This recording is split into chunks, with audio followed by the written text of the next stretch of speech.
বর্ষাকালে যদি তোমাদের এত জামা কাপড় পরে তোমাদের কি ভালো লাগবে কাচতে, সেটাকে আবার শুকনো করাটাই হচ্ছে মেন সমস্যা।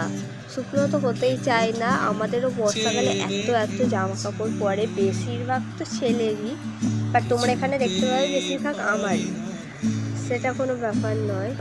যাই হোক, সন্ধ্যেবেলা বসে গেছি সমস্ত জামা কাপড় গোছাতে, জামা কাপড় গুছিয়ে নিচ্ছি, প্লাস আমি গল্পও করছি।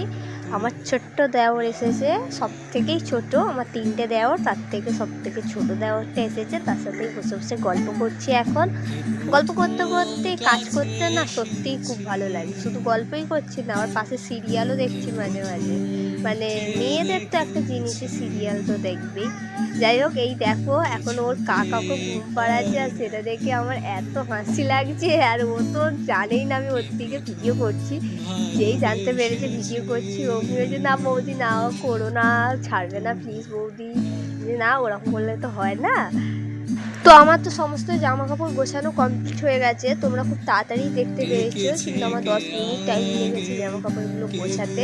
এখন সমস্ত জলের বোতল খালি আছে, তাই জলের বোতলগুলো ভরে নিচ্ছি। ভিডিওটা ভালো লাগলে অবশ্যই তোমরা লাইক করবে, তোমরা লাইক করো না, এটা কিন্তু